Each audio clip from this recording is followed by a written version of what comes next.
Buenos días, buenas tardes y buenas noches. Hoy voy a compartir con vosotros una charla acerca de creando tendencias a través de la diferenciación. Voy a empezar hablando del proceso de planificación estratégica. Vamos a continuar con todo lo que tiene que ver con estrategia per se y vamos a seguir con tres casos, el de Apple, el de Bembos y el de Circo Soleil, para terminar con unas breves conclusiones. En cuanto al proceso de planificación estratégica, pues empiezo con algo que nos dijo Covey, ¿no? Las fortalezas están en nuestras diferencias, no en nuestras similitudes, nos dijo Stephen Covey. ¿Qué quiere decir esto? Que las fortalezas están en nuestras diferencias y no en nuestras similitudes. Bueno, pues vamos a hablar precisamente sobre esto, sobre diferencias, sobre diferenciación, durante toda esta charla. Veamos el siguiente vídeo. El punto de partida de cualquier proceso de planificación es la visión. La visión tiene que ver con el sueño de la compañía, lo que quiere lograr en el largo plazo. Si no hay sueño, no hay nada. Además, durante este proceso se desarrolla también la misión, o sea, lo que hace la empresa, a quién se dirige y, sobre todo, cómo se diferencia del resto. Se definen también los valores, que están relacionados con la forma de trabajar de la organización. A partir de ahí ya se puede planificar. Se inicia con el análisis de la situación. Esto es fundamental, ya que es la base sobre la que se construye el plan. Y es que si no se conoce y se entiende lo que afecta a la empresa, tanto lo que no se puede controlar como lo que sí, es muy difícil, por no decir imposible, hacer un plan sustentable. Se evalúan variables internas que son controlables, como los recursos humanos, el portafolio, las finanzas o los sistemas, entre otras. De lo que se controlan resultarán las fortalezas y debilidades que tan importantes serán posteriormente para la definición estratégica. Además, se analizan variables externas que afectan a la organización, pero que no son controlables, como la economía del país, la competencia, el mercado o el cliente, entre otras. De dicha revisión resultarán oportunidades o amenazas para las que posteriormente tendrá que prepararse la organización. Con todo este trabajo se construye tanto el FODA de la empresa como el de la competencia. Lo analizado anteriormente se resume en un diagnóstico. Y es que en un proceso de planificación es tan importante definir lo que se va a hacer como lo que no se va a hacer. Y esa labor comienza en esta etapa del proceso. Del análisis previo se define lo que hay que aprovechar, o sea, las principales oportunidades y fortalezas de la compañía y las principales debilidades de la competencia y lo que se debe de solucionar, o sea, las principales amenazas y debilidades de la empresa y las fortalezas de la competencia. De todas formas, en esta etapa, lo más importante es definir la ventaja competitiva sostenible en el tiempo, o sea, aquello que hace o que hará diferente a la empresa. Esto es fundamental, porque posteriormente, en el momento de definir las estrategias, por lo menos una de ellas construirá dicha ventaja competitiva sostenible en el tiempo si no se tiene, o la capitalizará si ya se cuenta con ella. Lo importante es que se define de qué manera la compañía se diferencia o se diferenciará del resto. En este momento la organización está preparada para tomar decisiones estratégicas. La primera tiene que ver con el público objetivo o el tipo de cliente al que se dirige, o sea, con la segmentación. Se debe entender quién es, qué aprecia y valora y por qué la empresa está preparada para atenderlo de forma diferente a otras. A continuación se define el posicionamiento, o cómo queremos que dicho público objetivo perciba la organización. La ventaja competitiva sostenible en el tiempo se convierte en un beneficio que diferencia a la empresa de otras. La empresa debe lograr que el mercado al que se dirige entienda por qué su oferta de valor es diferente y, por lo tanto, por qué es más rentable para el cliente hacer negocios con dicha empresa y no con sus competidores. Antes de definir el marco estratégico, se establecen los objetivos, o sea, la medida de éxito o de fracaso. Si el plan estratégico comprende varios años, se establecen los objetivos del primer año y del último. Esos deben ser claros, medibles, alcanzables, realistas y oportunos. Con esto, en cualquier momento del periodo, se debe poder entender si la empresa va o no por el camino adecuado. Además, ayudan a focalizar y a priorizar en lo realmente importante. En este punto, la organización ya está preparada para formular las estrategias. El término estrategia normalmente está relacionado con lo que hace la compañía para lograr algo. Esta definición de estrategia se basa normalmente en una situación actual, en movimiento, definida por una serie de variables internas y otras externas. El problema es que esto lo hacen la mayor parte de las compañías que siguen un proceso de planificación. Entonces falta algo, lo más importante. Estrategia realmente es lo que hace la empresa para diferenciarse del resto. Por lo tanto, estrategia tiene que ver con la priorización y asignación de recursos y con lo que se hace para lograr unas metas. Pero sobre todo, estrategia tiene que ver con la manera en que la empresa se diferencia del resto. Si bien planificar es importante para las organizaciones, igual de importante es el proceso en sí. Durante el periodo de planificación, los ejecutivos pasan tiempo conversando, evaluando, priorizando, definiendo y poniéndose de acuerdo. El trabajo en equipo toma protagonismo y se consigue sentido de propiedad.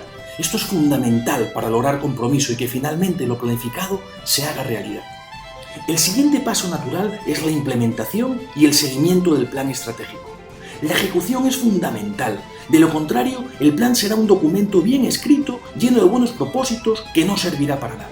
Si los objetivos son pocos, claros, retadores, alcanzables y perfectamente medibles, se facilitará el proceso de seguimiento durante la implementación al más alto nivel de la organización. Además, si las estrategias están perfectamente definidas, con responsables claros y con indicadores de gestión que señalen si se está logrando lo esperado o no, se facilitará el seguimiento. Un buen plan sin una buena ejecución y seguimiento en realidad no sirve para nada. Dejo entonces algunas preguntas abiertas para aquellos que se animen a detenerse un momento a pensar en ellas. ¿Hay un sueño compartido por toda la organización que anime, entusiasme y rete? ¿Se planifica en su empresa? ¿Tiene claro lo que diferencia a su organización del resto? Bien, pues entonces, si ya tenemos claro el proceso de planificación, podemos empezar a hablar ya de cosas más concretas, por ejemplo, de estrategia.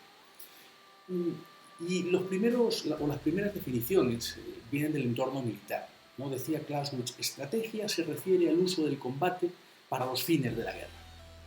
Bueno, esas fueron las primeras definiciones. Posteriormente, Alfred Chandler habla de la definición de las metas y objetivos a largo plazo de una empresa y la adopción de acciones y la asignación de los recursos necesarios para la consecución de los objetivos. Esta definición está mucho más alineada al contexto empresarial actual. Aquí ya te habla de objetivos o de grandes metas de largo plazo y de cómo la empresa finalmente pues dispone de recursos y toma acciones para lograr esos grandes objetivos. Pero posteriormente, Kenichi ya te habla de algo que es sumamente importante y fundamental dentro de lo que tiene que ver con estrategia, que es la ventaja competitiva. Kenichi dice que la estrategia empresarial, en una palabra, es ventaja competitiva. Luego René Mauborgne y Chang señalan en su libro Océano Azul que a través de la estrategia se eliminan, aumentan, reducen y se crean dimensiones. Vamos a ver un poquito qué es esto. Según ellos, la estrategia debe crear un espacio sin competencia en el mercado. Fíjense qué importante es esto, sin competencia. Hay que eliminar la competencia. Eso nos lo debe facilitar la estrategia. Ellos hablan también de hacer que la competencia pierda toda la importancia. Quieren que la competencia deje de ser relevante. Hablan de crear y capturar una nueva demanda, de romper la disyuntiva del valor o costo. Y hablan finalmente de alinear todo el sistema de las actividades de una empresa con el propósito, y esto es muy importante, de lograr diferenciación. Entonces ellos ya emplean la palabra diferenciación, hablan de eliminar a la competencia y hablan de tratar de llevar el foco fuera de lo que es el costo del producto y tratar de que ese foco esté más metido en el valor. Pero sobre todo hablan de diferenciación. Y Porter, Porter, él nos dice que estrategia es lo que va a hacer nuevamente diferente a una empresa a través de una ventaja competitiva. Nos continúa diciendo que cuando las compañías están compitiendo en lo mismo, la competencia es destructiva. Están alineados, como ven, a René y a Chang, que también hablan de sin competencia y también hablan de diferenciación. Porter continúa que esto obliga a la competencia a gravitar al precio. Nosotros queremos salir de ese precio. En definitiva, Porter nos dice que estrategia es encontrar una forma diferente de competir. ¿Y qué no es estrategia según Porter? Bueno, pues él nos habla de mejores prácticas, de comprar las últimas máquinas, de usar internet para comunicarse con los clientes. Nos continúa diciendo que hay muchas cosas que hacen los gerentes para que la compañía sea más productiva y eficiente. Y que todas esas cosas son una necesidad, pero no son estrategia, no es estrategia. Efectivamente, las compañías hacen muchas cosas que tienen que hacerla, que deben hacerla, pero que en realidad no son estrategia. Entonces, estrategia está relacionado con lo que hacen las compañías para conseguir algo. Y esta definición se basa normalmente en una situación actual, en movimiento, definida por una serie de variables internas y externas. El problema es que la mayor parte de las compañías hacen lo mismo. Entonces falta algo, falta lo más importante. Y es que estrategia realmente es lo que hace la empresa o lo que hacen las compañías para diferenciarse del resto. Lo difícil es hacer ambas cosas a la vez, diferenciarte y también lo que tienen que hacer todas las compañías. Todas las compañías desarrollan nuevos canales, consolidan provincias, captan y retienen al mejor talento, generan sinergias entre las plantas de la región, focalizan la inversión en las marcas claves y un largo etcétera. Bueno, esto es lo de siempre. Es verdad, hay que hacerlo, pero es lo de siempre. Bueno, pues lo que te hace diferente también hay que hacerlo. Entonces vamos a profundizar en este tema de la diferenciación, que ya hemos hablado varias veces sobre esto, Vamos a profundizar en la diferenciación. Y es que la ventaja competitiva sostenible en el tiempo facilita precisamente eso, la diferenciación, y debe ser lo suficientemente importante como para que el consumidor considere la empresa, pues eso, diferente. Y también es importante que dicha diferenciación pues, se mantenga en el tiempo, que sea sostenible en el tiempo. Hay dos maneras de lograr esa ventaja competitiva sostenible en el tiempo. En realidad hay tres, pero hay dos que son las principales. La de bajo costo, o sea, economías de escalas, asociaciones o el acceso a materias primas que facilitan precisamente pues eso, los bajos costos. Y la otra es la diferenciación, o sea, la tecnología, las patentes, la innovación o la segmentación que facilitan la diferenciación. Hay una tercera forma de diferenciarte que tiene que ver con la segmentación. Esta es una forma de diferenciarse. La organización se especializa en un grupo homogéneo de consumidores y la especialización hace mejor a la empresa porque se enfoca en quien verdaderamente es importante. Ayuda a que conozca y entienda perfectamente a ese pequeño grupo de consumidores en los que se especializa. Le permite a la organización enfocar recursos de la empresa en lo verdaderamente importante y facilita la entrega de valor diferente y especial para el segmento. Esta es la tercera forma de diferenciación. Bien, si no se cuenta con una ventaja competitiva sostenible en el tiempo, no pasa nada. Simplemente en el proceso de planeamiento estratégico hay que construirla. La empresa debe construir una estrategia que claramente ayude a que en el tiempo exista esa ventaja competitiva sostenible. Y dicha estrategia se debe mantener hasta que claramente la empresa se diferencie del resto. Si ya se cuenta con una ventaja competitiva sostenible en el tiempo, bueno, entonces la empresa debe tener estrategias claras que la capitalicen.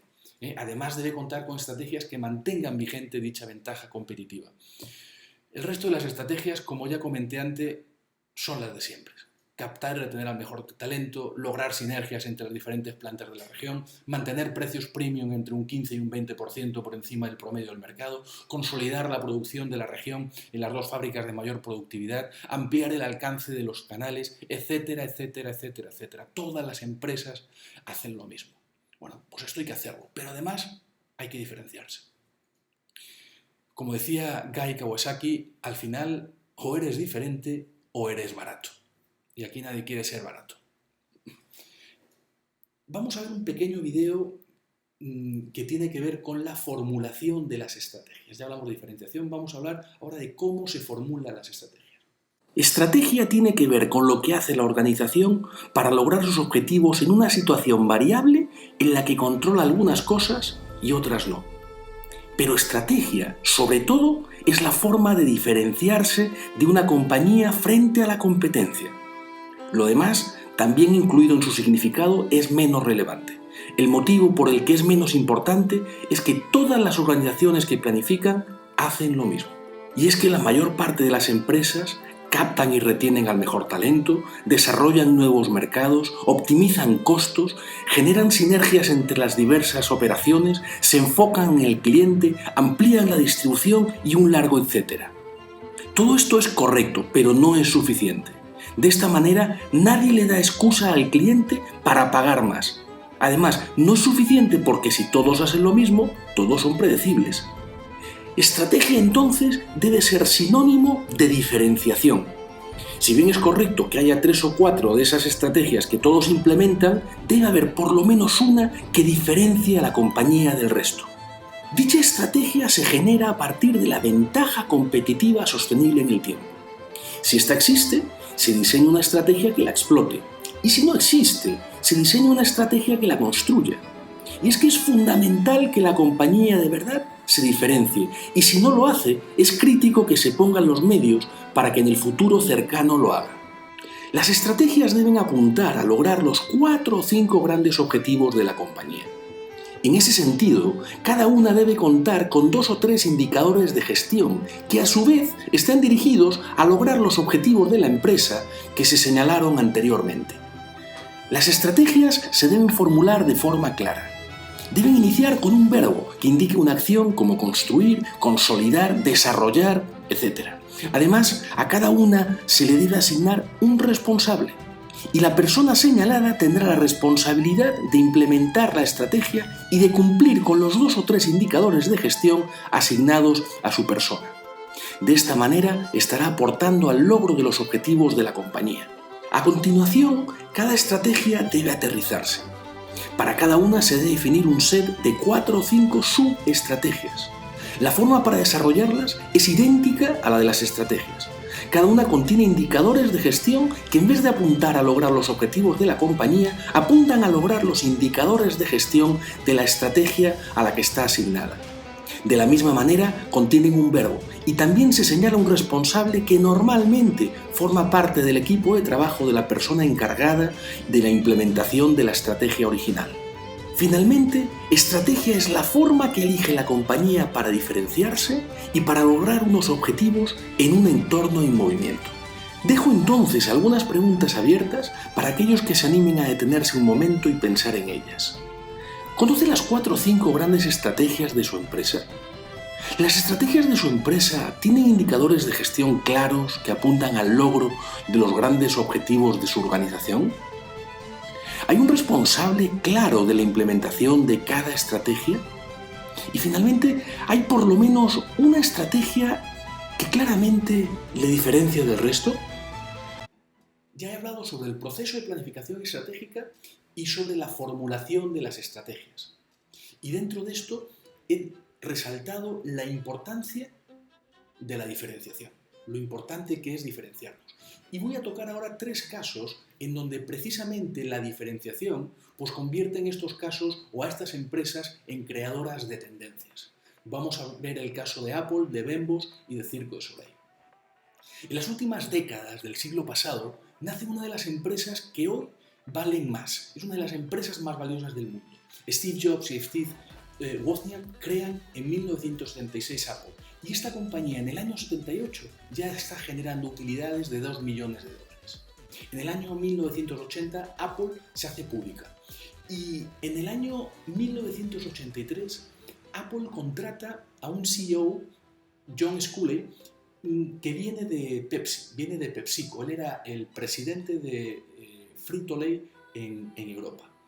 Y Steve Jobs logra contratarlo. John Sculley y la junta directiva, poco tiempo después, terminan despidiendo a Steve Jobs. Steve Jobs se va básicamente, o lo despiden básicamente, porque se convierte en una barrera para el crecimiento de la organización.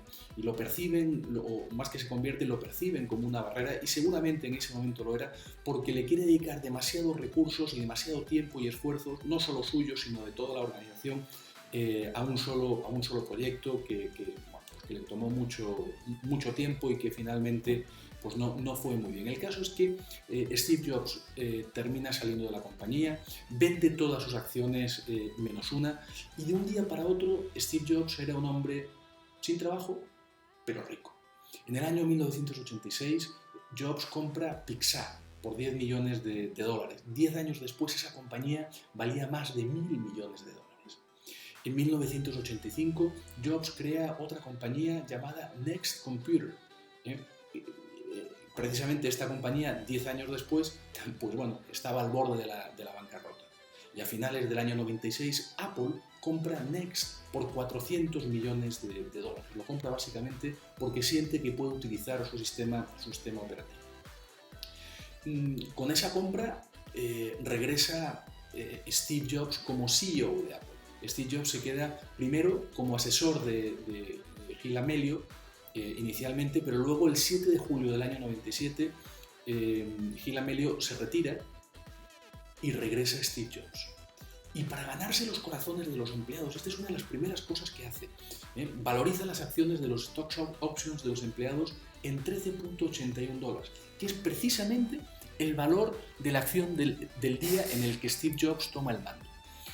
La junta directiva no estaba muy de acuerdo con esto, pero esta fue una de las primeras iniciativas o una de las primeras cosas que hizo Steve Jobs precisamente para ganarse a los empleados.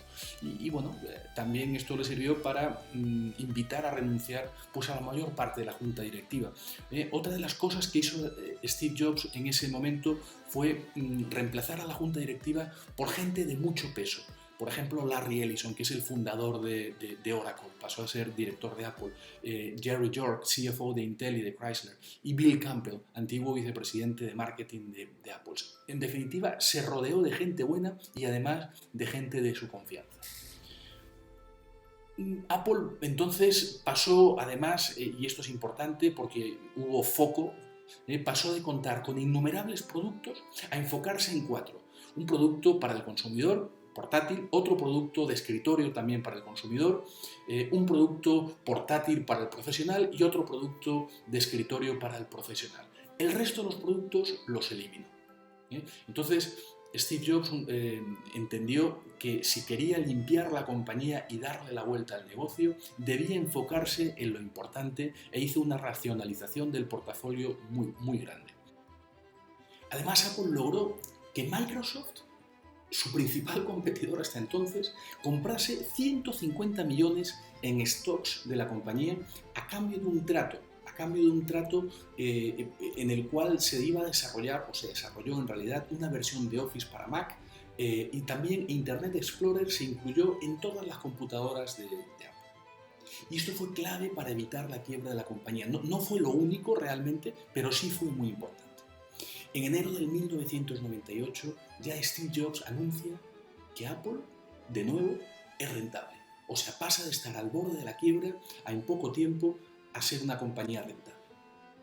Bueno, ¿y qué diferencia Apple del resto? Vamos a ponernos a pensar qué es eso que diferencia a Apple del resto. El diseño, la tecnología, la marca, los productos en sí. ¿Qué es eso que diferencia a Apple del resto? No, pues no es nada de eso. No es ni la tecnología, ni los productos, ni el diseño. No, es su ecosistema. Apple de repente pasa a competir con otros productos con su ecosistema. Es todo un ecosistema contra el producto. Fíjense, iTunes es el inicio de todo. Se lanza iTunes. Luego se lanza el iPod, o sea, el iPod no llega solo, no es un aparato que reproduce música, ¿no? Detrás tiene el iTunes. Luego se crea el iTunes, la tienda de iTunes, no solamente el software, sino la tienda de iTunes. Y fíjense lo que sucede con las ventas, ¿no? de la compañía. En un año hay unas ventas muy importantes, tanto de las computadoras Mac como del mismo iPod per se. El caso es que cuando en el año 2007 se lanza el iPhone, ya hay todo un ecosistema, y esa misma Mac y ese iTunes ayuda a que iPhone se diferencie de otros productos similares, a priori similares en el mercado, como por ejemplo el BlackBerry. El caso es que ese mismo iPhone pues además acelera también las ventas de Mac, ¿no? Luego lo que nace es la tienda de aplicaciones de Apple, que nuevamente esto ayuda muchísimo tanto al iPhone como a otros productos de la compañía. En definitiva, llega el iPod, el iTunes Store, el iPhone, el App Store, el iPad, o sea, llega todo un ecosistema. Y lo que sucede es que Apple se da cuenta, con el iPhone precisamente, que tiene que eliminar ciertas cosas. Por ejemplo, no creen muchos modelos, no no tiene muchos modelos, el precio no es un precio bajo para nada, o sea, no compite en precios. Tampoco es que tenga en ese momento muchos periféricos, ni tampoco muchas, que sí tenía algunas, pero digamos que no se diferenciaba por sus aplicaciones de negocios, por lo menos inicialmente, si es que nos comparamos con otros smartphones o concretamente con el BlackBerry.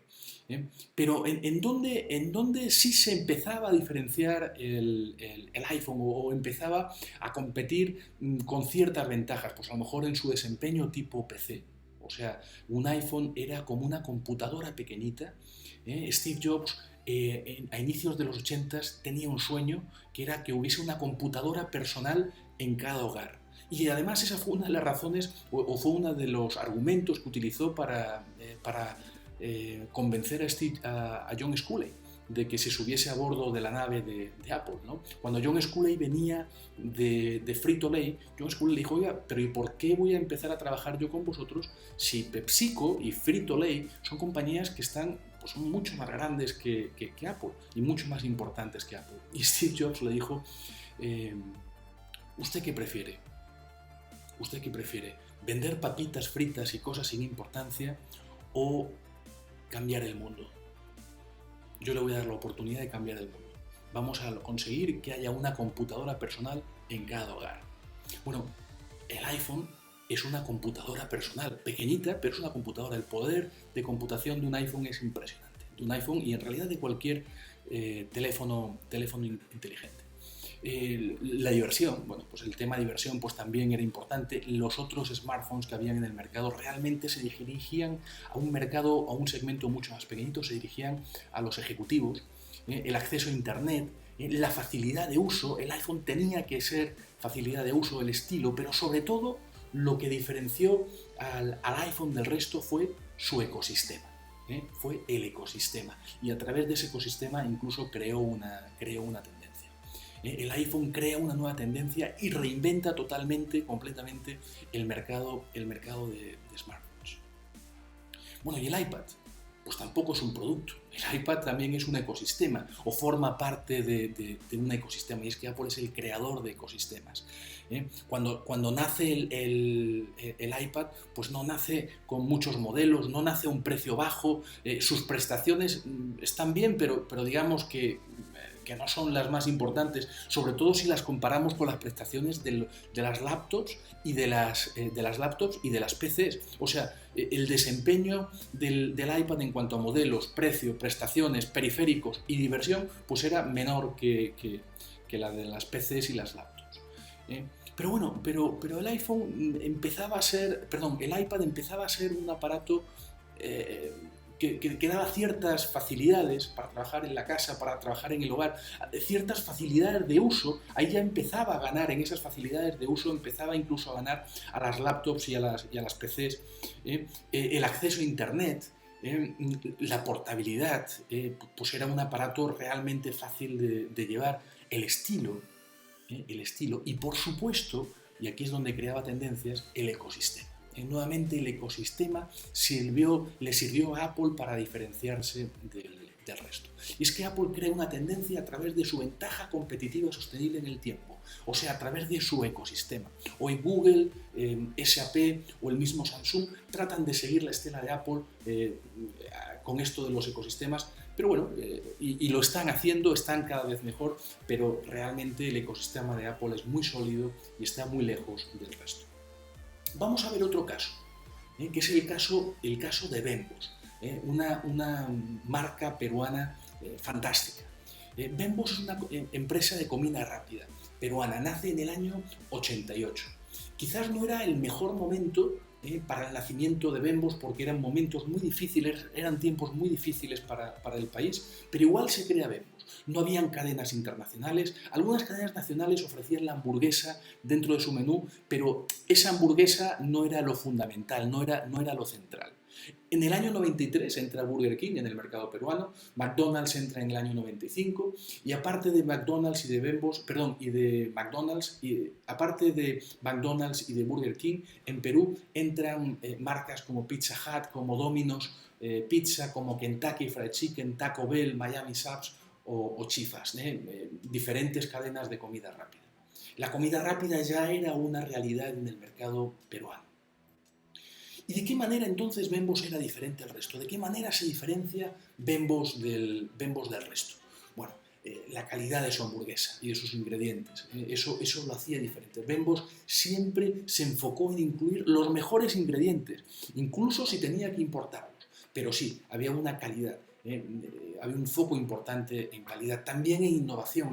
La innovación hace que Bembos sea diferente a cualquier otra cadena de comida rápida en el país. Los locales con identidad propia, hacen que Bembos también fuese un lugar especial para ir. Bembos supo, sobre todo esto, supo captar los gustos del consumidor peruano. Inca Kola fue un aliado perfecto para acercar Bembos al consumidor peruano. Bembos había logrado acercarse a ese consumidor peruano a través de la calidad, a través de la Inca Kola y sobre todo a través de productos con los que los peruanos se sentían identificados. No era la típica hamburguesa americana, no, era una marca de hamburguesas peruana. Bembos eliminó de alguna manera de su ecuación el estilo de vida norteamericano, eliminó el precio. Cuando digo eliminó el precio, lo que quiero decir es que el precio de Bembos era alto, era un precio alto, mucho más alto que una hamburguesa en que una hamburguesa en McDonald's o en Burger King. El tema de la rapidez era algo en lo que tenía que mejorar Bembos. No es que era lento a la hora de servir, pero no era rápido. La cercanía, sabía Bembos que tenía que implementar cada vez más locales si quería aumentar esa cercanía. Mejoró mucho versus McDonald's y versus Burger King en cuanto a servicio, y sobre todo era infinitamente mejor en tamaño. Una hamburguesa en Bembos es una hamburguesa de verdad, realmente grande. La identidad propia de los locales, la innovación, los gustos del consumidor peruano, supo adaptar su cartera de productos al consumidor peruano y la calidad. Bueno, pues con todo esto creó tendencias y de esta forma es que se llegó a diferenciar tanto de Burger King como de McDonald's e incluso también de otras cadenas de comida rápida. Bembos crea una tendencia a través de su estrategia de acercamiento al consumidor peruano. Una tendencia que otras marcas, en este caso McDonald's o Burger King y otras marcas, han tratado de imitar en el tiempo, sin mucho éxito. El siguiente caso es el del Circo de Soleil. Y este es un caso muy especial. Y empiezo preguntando, ¿qué es el circo? Cuando pensamos en el circo, ¿en qué pensamos? En los elefantes, en los payasos, en los animales en general. ¿En qué pensamos cuando hablamos del circo? Bueno, y cuando pensamos en el Circo de Soleil, ¿qué es lo que se nos viene a la mente? ¿Qué se nos viene a la mente cuando pensamos en el Circo Soleil? Las estrellas, los payasos, los animales, muchas pistas. ¿Pensamos en eso? No. Lo que nos viene a la mente está relacionado con el tema, el ambiente elegante, las grandes producciones, los bailes, los artistas. Eso es lo que se nos viene a la mente. Entonces el Circo Soleil, pues de su ecuación, eliminó todo lo que tenía que ver con las estrellas o los payasos, con los animales. No hay animales, no se gastan un centavo en animales. No hay múltiples pistas. El precio, pues el precio resulta que el precio del Circo Soleil es altísimo. O sea, no compiten por precio con las otras alternativas de circo. Bueno, sí, hay algo de diversión, de humor, hay suspenso, hay peligro, pero sobre todo lo que hay es un tema, un escenario único, un ambiente refinado, grandes y múltiples producciones, hay música, hay baile, hay artistas, hay algo por lo que realmente merece la pena pagar más.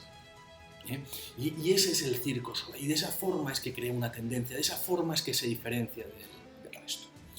Bueno, pues muy bien, para concluir, a través de la formulación estratégica y la diferenciación, pues ya hemos visto cómo se crean tendencias, cómo las fortalezas están en nuestras diferencias y no en nuestras similitudes, como decía Covey. Hemos visto que el 80% de lo que hacen las compañías para lograr sus metas, a lo que llamamos normalmente estrategia, pues esas Estrategias son las que hacen todas las compañías, no nos diferencian, por sí sola no sirven para nada. Estrategia es lo que hace la empresa para lograr unos objetivos de forma diferente a la competencia.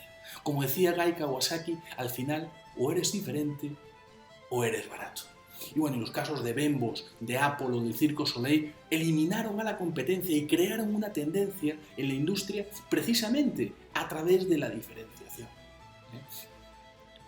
Pues seguramente tienen un montón de preguntas o tienen ideas, pues yo les invito a que entren en la página web de Estrategia, en estrategia.com, y ahí van a ver un montón de temas relacionados con esto que hemos hablado hoy.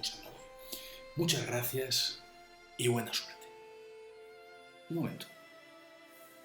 ¿Quién inventó la carita feliz? ¿A que no lo saben? Bueno, pues fue Harvey Ball hace más de 50 años. Trabajó para State Mutual Life Assurance Company of America y le tomó aproximadamente 10 minutos y cobró $45 por la carita feliz. Ahora sí, muchas gracias y buena suerte.